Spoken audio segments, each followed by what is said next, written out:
नमस्कार दोस्तों, मैं doctor Swati Sahu, department of zoology, government KH college Abhanpur से आपको रिप्रोडक्टिव बिहेवियर पैटर्न के बारे में कुछ जानकारी बताने जा रही हूँ। यह topic BSc second year bio group में पेपर सेकेंड के यूनिट 4 का टॉपिक है। आइए देखते हैं, ये टाइटल देखते हैं। यह टाइटल 3 शब्दों से बना हुआ है: रिप्रोडक्टिव, बिहेवियर एवं पैटर्न। रिप्रोडक्टिव शब्द जो है प्रजनन से संबंधित है।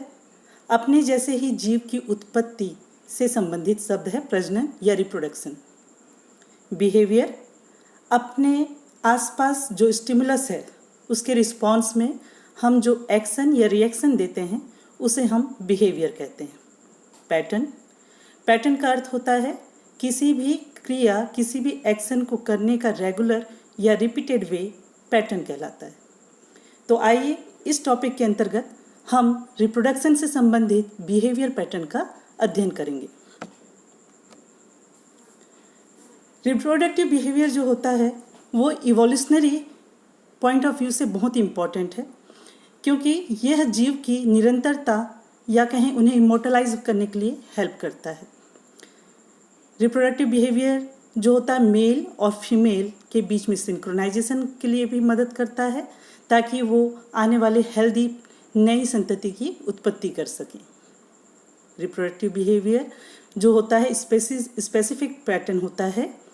इनमें जो है अक्सर इसके अंतर्गत हम जो पढ़ते हैं वह है कोर्टशिप, मेटिंग, बर्थ एवं parental care. Reproductive behaviour 2 factor से इन्फ्लुएंस होता है। पहला है एनवायरमेंटल फैक्टर या कहें एनवायरमेंटल इन्फ्लुएंस। यह बाहरी फैक्टर है, इसलिए एक्सटर्नल स्टिमुलस के द्वारा इन्फ्लुएंस्ड रहता है, जैसे कि light, day length, temperature, season. वहीं हार्मोनल इन्फ्लुएंस, यह एक तरह का इंटरनल इन्फ्लुएंस है। हार्मोनल इन्फ्लुएंस के बारे में हम अलग से अध्ययन करेंगे। अभी शॉर्ट में हम आपको बता दें कि हार्मोनल इन्फ्लुएंस के अंतर्गत पिट्यूटरी ग्लैंड से निकलने वाले विभिन्न गोनेडोट्रोपिक हार्मोन्स और इसी तरह के रिप्रोडक्टिव ऑर्गन्स से उत्पन्न होने वाले हार्मोन्स जो कि रिप्रोडक्टिव बिहेवियर को इफेक्ट करते हैं, उसके बारे में अध्ययन करेंगे। रिप्रोडक्टिव बिहेवियर पैटर्न 2 तरह के देखे जाते हैं। पहला एसेक्सुअल रिप्रोडक्शन, जो कि अक्सर लोअर एनिमल्स में देखने को मिलता है, और यह प्रक्रिया फिजन, बर्डिंग, फ्रेगमेंटेशन एवं पार्थेनोजेनेसिस के द्वारा संपन्न किया जाता है। सेक्सुअल रिप्रोडक्शन अक्सर हायर एनिमल्स में देखने को मिलता है, और इसमें 2 तरह के फर्टिलाइजेशन देखने को मिलते हैं।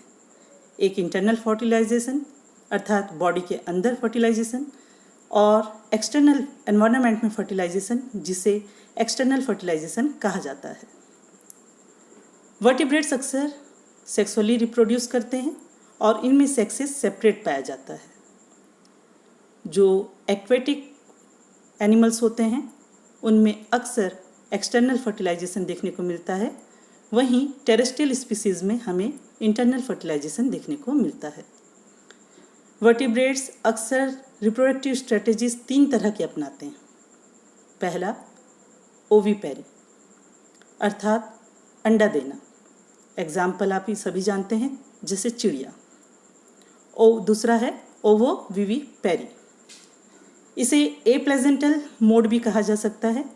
इसमें भ्रूण यूट्रस के अंदर ही रहता है, लेकिन किसी प्लेजेंटा का निर्माण नहीं होता, और नरिशमेंट के लिए उसके इर्द गिर्द योक सैक पाया जाता है।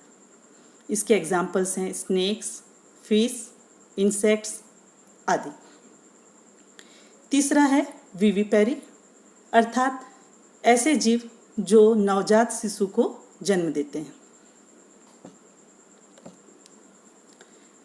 रिप्रोडक्टिव बिहेवियर इवोल्यूशन के दृष्टिकोण से काफ़ी इम्पोर्टेंट होता है। रिप्रोडक्टिव बिहेवियर किसी भी जीव की सफलतापूर्वक आगे सक्सीड करने का, उस पृथ्वी में अपने आप को बनाए रखने में मदद करता है। इसलिए रिप्रोडक्टिव बिहेवियर काफ़ी इवोल्यूशनरी पॉइंट ऑफ व्यू से इम्पॉर्टेंट है।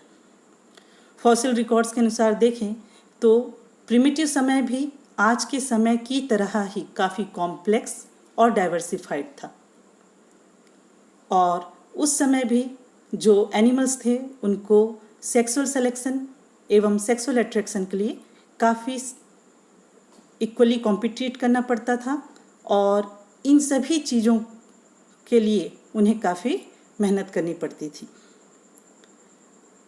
सेक्सुअल अट्रैक्शन के लिए वो अक्सर डिस्प्ले परफॉर्मेंसेस करते थे। ये डिस्प्ले परफॉर्मेंसेस जो होते हैं अक्सर डायनेमिक इक्विलिब्रियम शो करते हैं। जैसे जैसे जीव नए परफॉर्मेंस, नए आदतें, डिस्प्ले परफॉर्मेंसेस सीखता है, वैसे वैसे वो पुरानी आदतें छोड़ते जाता है। डिस्प्ले परफॉर्मेंसेस जो होते हैं वह सेक्सुअल अट्रैक्शन के लिए काफ़ी इम्पोर्टेंट बिहेवियर होता है।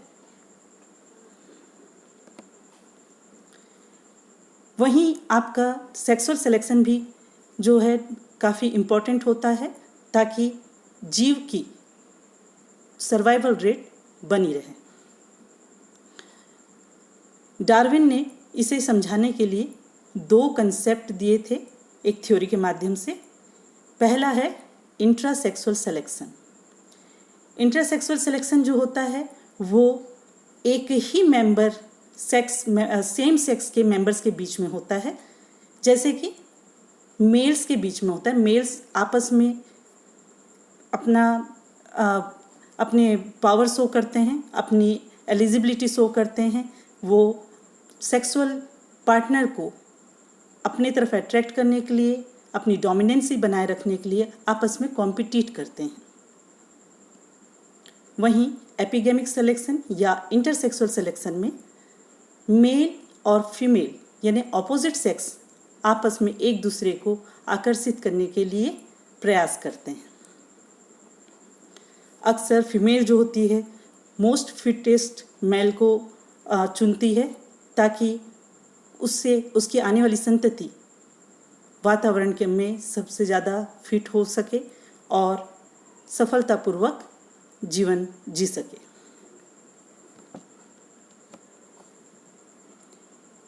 इसी संदर्भ में एक शब्द आता है पॉलीगैमी। यह एक मैटिंग का पैटर्न है जिसमें एनिमल के एक से ज़्यादा पार्टनर होते हैं। ये 2 किस्म का होता है। पहला है पॉलीएंड्री। पॉलीएंड्री में एक फीमेल एनिमल के संबंध मेटिंग के लिए एक से ज़्यादा मेल से होते हैं। वहीं पॉलीगैमी में एक मेल एनिमल के एक से ज़्यादा फीमेल पार्टनर हो सकते हैं। ऑर्गेनिजम्स में ऑर्गेनिजम्स ने वातावरण में अपने आप को ढालने के लिए उनमें इवोल्यूशन मैकेनिज्म देखा गया है, सेंसिंग ऑर्गन्स का भी।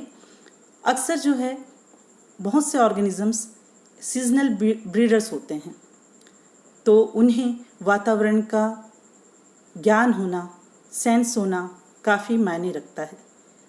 और इसलिए जो है विभिन्न ऑर्गेनिजम्स में सेंसिंग ऑर्गन्स का भी इवॉल्विंग मैकेनिज्म देखा गया है। रिप्रोडक्टिव बिहेवियर जो है 2 मुख्य रूप से बांटा जा सकता है, या 2 कहें। Reproductive behaviour constitutes of 2 types. First जो होता है सेक्सुअल बिहेवियर, दूसरा होता है पेरेंटल बिहेवियर। सेक्सुअल बिहेवियर उसका पहला प्रकार है प्री कॉप्युलेटरी, और इसे हम कहते हैं प्री मेटिंग बिहेवियर। दूसरा है कॉप्युलेटरी बिहेवियर। तीसरा है पोस्ट कॉप्युलेटरी या पोस्ट मेटिंग बिहेवियर। दूसरा प्रकार पेरेंटल बिहेवियर। पेरेंटल बिहेवियर के अंतर्गत मैटरनल बिहेवियर। मैटरनल बिहेवियर में भी हम 3 प्रकार देखते हैं। पहला है pre parturient behaviour, parturient behaviour एवं post parturient behaviour. Pre parturient behaviour का अर्थात होता है गर्भ धारण करने के पश्चात एम्ब्रियो को जन्म देने, एम्ब्रियो से जो है भ्रूण से बच्चे के जन्म तक जो माता का व्यवहार होता है उसका अध्ययन इसमें किया जाता है। पार्चुरेंट बिहेवियर बच्चे को जन्म देते वक्त या शरीर से बाहर लाते वक्त जिस तरह का व्यवहार माता करती है उसे पार्चुरेंट बिहेवियर में हम पढ़ते हैं। पोस्ट पार्चुरेंट बिहेवियर, बच्चे के जन्म के बाद माता का व्यवहार शिशु के प्रति और अन्य व्यवहार की स्टडी जो है पोस्ट पार्चुरेंट बिहेवियर के अंतर्गत अध्ययन किया जाता है। इसके बाद पेरेंटल केयर बिहेवियर, जिसमें माता और पिता दोनों ही पार्टनर होते हैं, दोनों ही प्रतिभागी होते हैं, दोनों जो है बच्चे को सुरक्षा एवं भोजन प्राप्त हो सके इस चीज़ का ध्यान रखते हैं। तो यहाँ जो पेरेंटल बिहेवियर है इसके बारे में हम जो है बाद में विस्तार से अध्ययन करेंगे। अभी हम देखेंगे सेक्सुअल बिहेवियर। सेक्सुअल बिहेवियर के अंतर्गत हम देखेंगे सबसे पहले प्री कॉप्युलेटरी या फिर कहें pre mating behaviour. Pre copulatory या प्री मेटिंग बिहेवियर जो होता है वह मेल और फीमेल को आपस में संपर्क बनाने में मदद करता है, आपस में एक दूसरे का रिप्रोडक्टिव स्टेट को समझने में एवं एक दूसरे को सेलेक्ट करने में मदद करता है, सेक्सुअल सिलेक्शन में मदद करता है। इसके लिए अक्सर 3 तरह से प्रयास किया जाता है। पहला होता है फिजिकल या विजुअल कम्युनिकेशन। इसके द्वारा शेप, साइज, कलर और स्ट्रेंथ जो है ऑपोजिट सेक्स का देखा जाता है। वहीं केमिकल कम्युनिकेशन, जिसके अंतर्गत ऑल्फैक्टरी या गस्टेटरी कम्युनिकेशन आता है। अक्सर एनिमल्स जो होते हैं वो स्निफिंग करके या लीकिंग करके जेनाइटल ओपनिंग्स की, यूरिन की ये कोशिश करते हैं कि वो डिटेक्ट कर सकें कि फेरोमोन्स या स्ट्रेस साइकिल या कहें कि वो सीजन जो उनका है ब्रीडिंग सीजन है वो उसके लिए उनका ज्ञान अर्जित करते हैं। टेक्टाइल कम्युनिकेशन, टेक्टाइल कम्युनिकेशन में अक्सर लीकिंग या नजलिंग की जाती है। नजलिंग में अक्सर बॉडी एक दूसरे के साथ रब किया जाता है, जेंटली बॉडी प्रेस की जाती है या अपने नथुनों को आपस में मिलाया जाता है। इस तरह के रिपीटेड मूवमेंट्स देखने को मिलते हैं। ऑडिटरी कम्युनिकेशन, अक्सर जीव जो हैं अपनी टेरिटोरी एवं फीमेल को आकर्षित करने के लिए विभिन्न किस्म की आवाज़ें निकालते हैं। अब आइए देखते हैं कॉपुलेटरी या मेटिंग बिहेवियर। कॉपुलेशन के समय अक्सर रिप्रोडक्टिव ऑर्गन्स जो होते हैं मेल और फीमेल के काफ़ी एक्टिव हो जाते हैं, इरेक्ट हो जाते हैं एवं प्रोट्रूडेड हो जाते हैं। कॉपुलेटरी बिहेवियर के अंतर्गत मेल जो होता है फीमेल के बॉडी में स्पर्म का डिपोजिशन करता है। पोस्ट कॉपुलेटरी या पोस्ट मेटिंग बिहेवियर, कॉपुलेशन के तुरंत पश्चात दोनों ही मेल एवं फीमेल सेक्स जो होते हैं वो दोनों ही इनएक्टिव हो जाते हैं, एक दूसरे से दूरी बना लेते हैं। इन सारे बिहेवियर के अलावा भी कुछ एबनॉर्मल रिप्रोडक्टिव बिहेवियर भी देखने को मिलते हैं, जैसे कि होमोसेक्सुअलिटी। होमोसेक्सुअलिटी का अर्थात होता है मेल का मेल के प्रति आकर्षण या फीमेल का फीमेल के प्रति आकर्षण। दूसरा होता है हाइपो या हाइपरसेक्सुअलिटी, अर्थात सेक्स के प्रति अत्यधिक या कम रुचि। तीसरा इम्पोटेंसी, सेक्सुअल क्षमता में या रिप्रोडक्टिव एबिलिटी में कमी इम्पोटेंसी कहलाती है। आइए अब रिप्रोडक्टिव बिहेवियर विभिन्न प्रकार के वर्टिब्रेट्स में हम देखते हैं। सबसे पहले देखते हैं फीसेस में। फीसेस में जो रिप्रोडक्टिव बिहेवियर होता है वो काफ़ी डाइवर्सिफाइड होता है। उनमें जीव जो होते हैं ओविपेरस भी होते हैं, ओवोविविपेरस भी होते हैं एवं विविपेरस किस्म के भी होते हैं। अक्सर इलेस्मोब्रैंक मछलियाँ जो होती हैं जैसे कि सार्क, रेज और स्केट्स, इनमें जो है इंटरनल फर्टिलाइजेशन देखने को मिलता है। और जो मोस्ट प्रिमिटिव बोनी फीसेस जो होती हैं उनमें असेंबलीज देखने को मिलती है। पॉलीएंड्रस मेल्स की पॉलीएंड्रस होते हैं। ब्रीडिंग एग्रीगेशन देखने को मिलती है। बहुत से जो स्पीसीज होते हैं फिशेस के उनमें से एक है हेरिंग्स, ये माइग्रेशन भी शो करते हैं। अपने स्थान से ये दूर कहीं ऐसे उचित स्थान पर माइग्रेट कर जाते हैं, स्थानांतरण करते हैं, जहाँ पर इन्हें अपने एग्स के लिए या जो हम उनके आने वाली संतति है उनके लिए पर्याप्त मात्रा में भोजन और सुरक्षा मिल सके, साथ ही साथ वातावरण भी अनुकूल हो। अक्सर जो है फीसेस जो होती हैं वो उनमें सेक्सेस सेपरेट देखने को मिलता है, लेकिन इसके बावजूद भी बहुत सी फीसेस में हर्माफ्रोडाइटिज्म देखने को मिलता है। इस हर्माफ्रोडाइटिज्म में भी खास बात ये होती है कि पहले जो है फीमेल गैमेट्स का निर्माण होता है, उसके पश्चात ही मेल गैमेट्स का निर्माण होता है। इसका कारण ये माना जाता है कि फीमेल गैमेट्स के निर्माण के लिए ज़्यादा ऊर्जा की आवश्यकता होती है। आइए अब देखते हैं एम्फीबियंस में।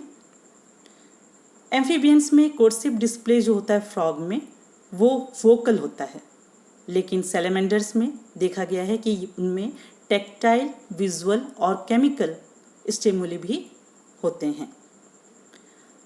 हमेशा एम्फीबियंस जो होते हैं अक्सर विविपेरस होते हैं, लेकिन इनमें एक एग्जाम्पल है अफ्रीकन फ्रॉग का जो कि अंडे देता है। कुछ सैलेमेंडर्स जो होते हैं वह अपने बॉडी में एग्स को रिटेन करते हैं, अपने बॉडी में उनको तब तक सुरक्षित रखते हैं जब तक वो जन्म ना ले लें। बहुत से फ्रॉग्स और सैलेमेंडर्स जो होते हैं वो ब्रूड केयर भी शो करते हैं।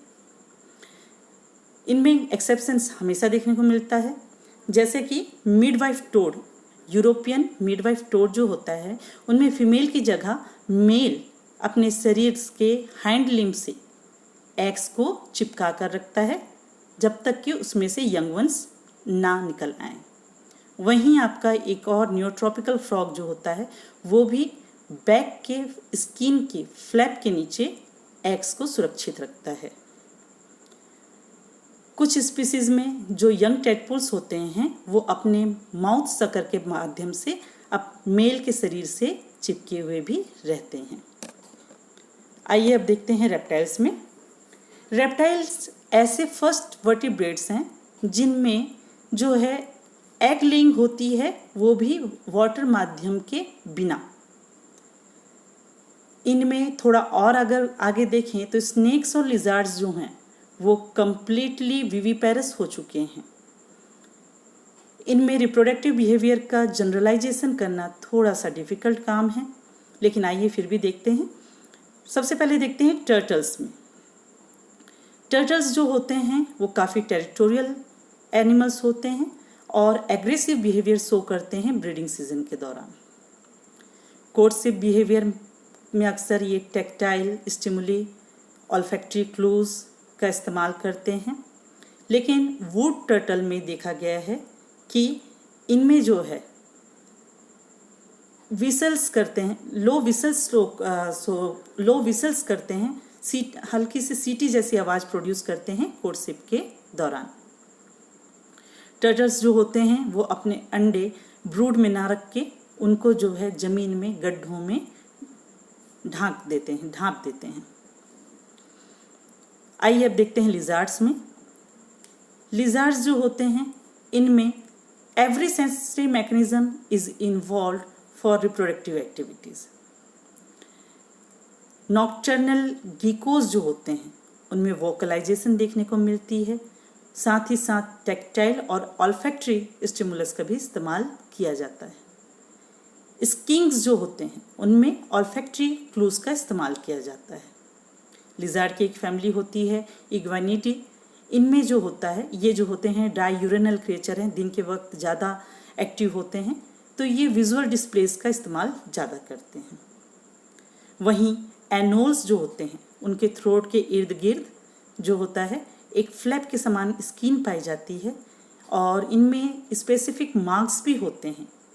ये कोर्टशिप में भी मदद करते हैं इनको, साथ ही साथ अपने टेरिटरी को डिफेंस करने में भी मदद करते हैं। स्किंक्स और बहुत से लिजार्ड्स जो हैं वो अपने अंडे की रक्षा भी करते हैं। स्नेक्स के बारे में ज़्यादा जानकारी नहीं है, लेकिन इनकी जो जीभ होती है, टंग जो होता है, वह एक इम्पॉर्टेंट सेंस ऑर्गन है जो कि ऑल्फैक्टरी और केमिकल स्टिमुलस रिसीव करने का काम करता है। स्नेक्स में कुछ मेल्स में स्किन पेपिली भी पाई जाती है थ्रोट रीजन में, जो कि स्नेक्स जो हैं वो फीमेल को कोर्टशिप के दौरान यूज़ करते हैं।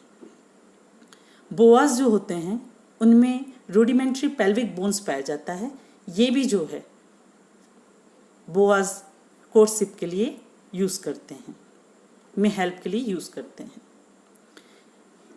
पाइथन्स जो होते हैं उनमें देखा गया है कि वो अंडों को इंक्यूबेट भी करते हैं, उनकी सुरक्षा भी करते हैं। आइए अब देखते हैं एलिगेटर्स। एलिगेटर्स में जो होता है वह विभिन्न किस्म की आवाज़ निकालते हैं ताकि वो अपनी टेरिटरी की रक्षा कर सकें, साथ ही साथ वो फीमेल को अपनी तरफ आकर्षित भी कर सकें। इनमें फीमेल्स जो होती है वो नेस्ट बनाती है और अपने यंग वंस की रक्षा भी करती है। आइए अब देखते हैं बर्ड्स में। बर्ड्स में रिप्रोडक्टिव बिहेवियर जो है वो काफ़ी पिक्यूलियर होता है। ये पूरी तरह से ओविपेरस होते हैं। इनमें जो है कोर्टशिप के लिए अक्सर जो है बर्ड्स जो हैं एक सॉन्ग की तरह या कहें कि एक रिदमिक आवाज़ निकालते हैं, साथ ही साथ विजुअल और ऑडिटरी स्टिमुली का भी इस्तेमाल करते हैं। इनमें जो है एग्स ले करने के जो तरीका है वो दो किस्म के होते हैं, या कहें कि अंडे तो देते ही हैं, ये दो किस्म के होते हैं। पहला होता है डिटर्मिनेंट लेयर्स और दूसरे होते हैं इनडिटर्मिनेंट लेयर्स। डिटर्मिनेंट लेयर्स जो होते हैं उनमें अंडा एक या दो ही दिया जाता है, वहीं इनडिटर्मिनेंट लेयर्स जो होते हैं वो ज़्यादा अंडे देने की क्षमता रखते हैं। डिटर्मिनेंट और इनडिटर्मिनेंट लेयर्स के बीच में डिफ्रेंशिएट करना थोड़ा कठिन होता है, क्योंकि कई बार अगर किसी कारणवश चिड़िया का अंडा नुकसान हो गया, उस अंडे का नुकसान हो गया है, तो उसकी भरपाई के लिए एक या दो बार दोबारा अंडा भी दिया जाता है। अक्सर चिड़िया जो होती है नेस्ट का निर्माण करती है, लेकिन ऐसे भी चिड़िया होते हैं जो खुद का नेस्ट का निर्माण नहीं करते, दूसरे के नेस्ट में अपने अंडे दे देते हैं। एग्जाम्पल आप जानते हैं कुक्कू।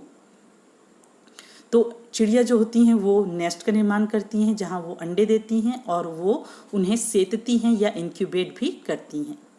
ये इंक्यूबेशन का जो समय होता है वो 9 से लेकर 80 दिन तक का हो सकता है। अक्सर जो होती हैं चिड़ियों का अंडे देने का समय अलग होता है, तो हर अंडे का समय अलग अलग होता है, इसीलिए उनको सेतने की अवधि भी अलग अलग होती है और उसमें से अंडों की हैचिंग का समय भी अलग अलग होता है। आइए फाइनली हम देखते हैं मैमल्स में। मैमल्स में हम जब सभी जानते हैं कि वो यंग वंस को बर्थ देते हैं, लेकिन एक्सेप्शंस हर जगह होते हैं। तो यहाँ भी एक्सेप्शन के रूप में होते हैं मोनोट्रिम्स, प्लेटिपस एवं इकिडना। इसके अलावा मैमल्स में एक खास बात होती है, उनमें जो है एक रिप्रोडक्टिव फिनोमेना पाई जाती है जिसे कहा जाता है इस्ट्रस साइकिल। ये फिजियोलॉजिकल चेंजेस होते हैं रिप्रोडक्टिव पीरियड के दौरान, और इसकी जानकारी मेल और फीमेल के लिए बहुत ज़रूरी होती है। फीमेल को फीमेल की तरफ आकर्षित होने के लिए बहुत ज़रूरी होती है। बहुत से केसेस में ये देखा गया है कि मेल और फीमेल इस स्ट्रेस साइकिल को ध्यान रखते हुए ब्रीड करते हैं। कुछ केसेस में फीमेल्स जो होती हैं उनमें ओव्यूलेशन रिप्रोडक्टिव स्टेज में हो जाता है, और कुछ में जो होता है वह जब कोप्यूलेशन होता है उस दौरान ओव्यूलेट करती हैं। अक्सर जनरली देखा जाए तो जो लार्ज एनिमल्स होते हैं टेम्परेट रीजन में पाए जाने वाले, जैसे कि बियर्स, डॉग्स, वुल्व्स, फॉक्सेस, इनमें जो होता है आपका साल में एक बार ही स्ट्रेस साइकिल देखने को मिलता है। वहीं जो एनिमल्स ट्रॉपिक रीजन्स में पाए जाते हैं उनमें एक से ज़्यादा स्ट्रेस साइकिल देखने को मिलता है। एक साल में एक से ज़्यादा स्ट्रेस साइकिल देखने को मिलता है। जिस तरह से फीमेल्स में स्ट्रेस साइकिल होता है, इसी तरह से मेल में फिजियोलॉजिकल चेंजेस होते हैं रिप्रोडक्टिव स्टेज के दौरान, और उनका साइकिल जो होता है वो कहलाता है रूट साइकिल या रट साइकिल, जिसे स्पेल करते हैं RUT, रट साइकिल।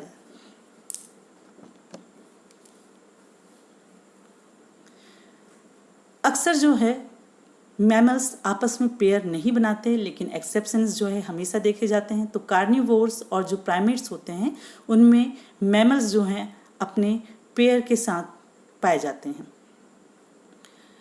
मोस्टली मैमल्स जो हैं हर तरह के डिस्प्लेस का इस्तेमाल करते हैं अपने सेक्सुअल पार्टनर को अट्रैक्ट करने के लिए। इसके अलावा मैमल्स में फेरोमोन्स भी जो होते हैं या विभिन्न किस्म के जो गंध होते हैं यूरिन के द्वारा या फिर रिप्रोडक्टिव स्टेट के दौरान जो उनके शरीर से निकलता है, वो भी काफ़ी इफ़ेक्ट करता है फीमेल या मेल को अट्रैक्ट करने के लिए।